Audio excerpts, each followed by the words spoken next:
I have big news. My house is haunted. This is unplugged in. So back in July, we moved into this house. It is over 100 years old. It's an old farmhouse. And as old houses tend to be, I like to joke about it being haunted. But I liked to joke about it being haunted. So the basement's really creepy. First time I went to the basement, you go down the steps, and then once the roof ends and it's like past your head, I got the weirdest sensation, and I just booked it out of there. I was like, no, I just won't go down there. And we lived here for maybe a month. We lived upstairs. This room's upstairs, and the room down the hall is our old bedroom. And then we'd have to go downstairs to go to the bathroom because there's no bathroom upstairs. They didn't believe in bathrooms back then. So I went downstairs and go through this weird middle room, turn left, and then I went through the living room, and the bathroom door it's like identical to this layout, and that's the bathroom door. So I get over to the bathroom door, and from the bathroom door you can look, if I were to stand right in front of that door, I could look straight through the doorway to the living room, across the middle room, and into the kitchen. So I open the bathroom door and I go to step in, and I hear in the kitchen it was like exactly like that, just freaking terrifying. So I just froze. I was literally and it was just dead silent for 2 minutes. My heart was pounding, and didn't hear anything else. And so I was like, huh, okay. So I didn't need to go to the bathroom anymore after that. So I sprinted up the steps because F that. Oh, actually. So with this house being ancient, there's only one switch for the light in the middle room downstairs. And it's across the room right next to the kitchen. Felt like SpongeBob running to the dumpster in that episode. I sprinted across, turned the light switch off, and booked it up the steps. And I remember when I was coming up the steps, or when I was coming across the middle room and starting to go up the steps, I heard footsteps chasing me. And of course my mind was like, I'm gonna die. And so I'm up the steps. I'm fat, so I'm up the steps in 20-30 seconds. And it's my freaking daughter upstairs. She was running across the house upstairs, and it sounded like it was behind me. So I get upstairs, change my underwear, and I tell my wife, I heard a noise downstairs. It was really creepy, and I don't know how to explain it. And I was like, it was probably my daughter moving something upstairs, probably sliding something across the floor. Although I don't know what would have been loud enough for me to hear it from downstairs and across the house.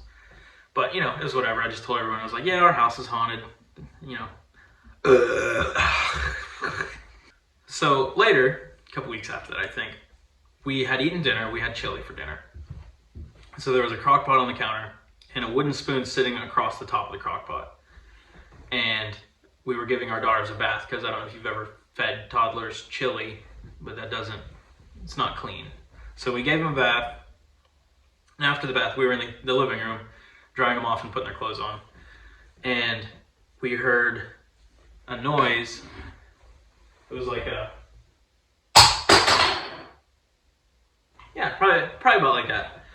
But it was wooden, it sounded like something wooden. And so we were like, what the heck is that?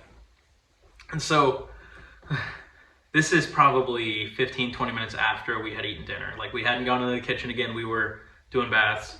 So I get up and I go into the kitchen, and on the floor next to the doorway, a couple feet from the doorway, is the wooden spoon that was on top of the crock pot. And the distance that it had to travel, it was so if the arm of this chair right here is the countertop, it was probably about the corner of that rug over there, the far corner. So somehow the spoon magically fell off on its own and landed in a way that it would be on the other side of the room.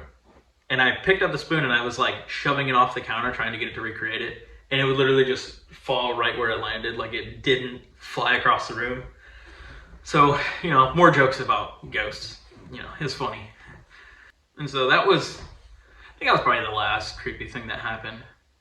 But then, so today I worked a half day, and my wife called me, I think I had an hour till I was going to get off, and my wife called me. She's like, hey, something really creepy just happened. And she goes on to explain, so we have a almost 2.5-year-old and another daughter that's a year and 3 months, I think. And so the 2-year-old sleeps in our room because we can't get her not to. She was looking through a keyhole that we have in the door. There's no lock on the door, so it's literally just like a hole drilled in the door you can see through. And she was looking through that, and she turns around, she's like, Mommy, Daddy's home.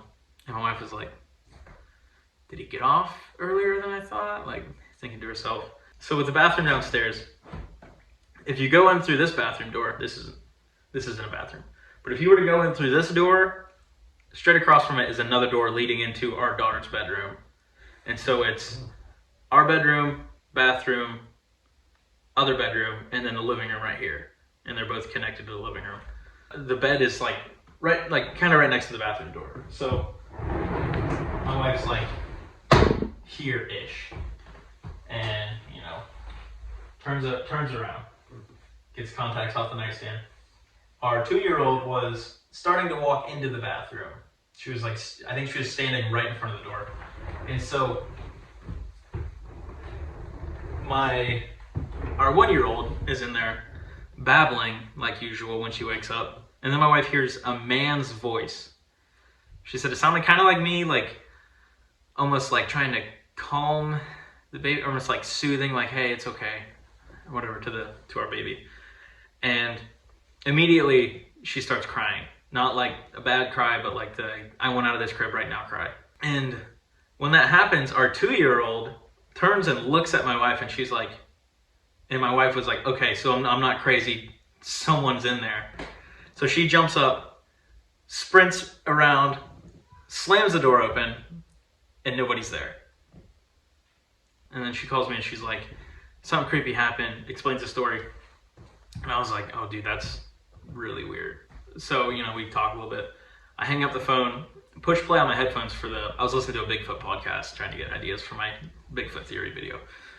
And the clip, the segment that it starts on is extremely weird. So after the whole spoon thing, my wife occasionally would be like, it smells like rotten eggs right now, or boiled eggs. And I never really smell it. And I would just assume it's our washing machine or something. But we came home one day and I opened the door and I was like, man, it smells like a fart in here. I didn't think anything of it. I just assume it's our washing machine. It's old, probably just stinks.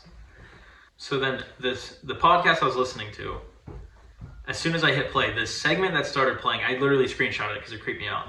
And I wanted to put it in this video. And so I hit play, and this is what plays. There is this.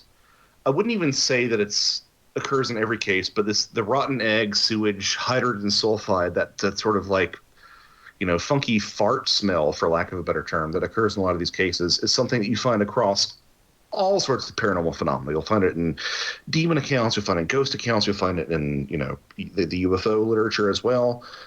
It's I would argue that it is by far the most prevalent odor that you find in accounts with the paranormal in general. And so I immediately call my wife back, and I'm like, the weirdest coincidence just happened. These dudes talking about boiled eggs or fart smells being related to something paranormal. And so my wife Googles it, what could be rotten egg smells. And one of the suggestions was a gas leak. We have propane heat here, not up here, downstairs. It's freezing up here. So I got this hoodie on. And so what she read said it could be related to a gas leak, which that would explain it. So we'll just let it go. We won't worry about that. I was immediately like, I'm gonna make a video about this because my house might be haunted, and I need to jump on it, let everyone know, let all 7 people know that my house is haunted, just in case if something bigger happens, I can make another video immediately, and I don't have to do all this backstory like I had to do in this one. But dude, it honestly kind of creeps me out. So, um, I'm I don't get scared easily. I'm paranoid because of the amount of conspiracy theories and ghost videos I watch. So, like whenever I take out the trash, we have a dumpster kind of far from the house.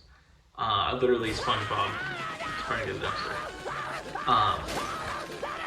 But if something truly creepy actually happens, I'm very skeptical about it.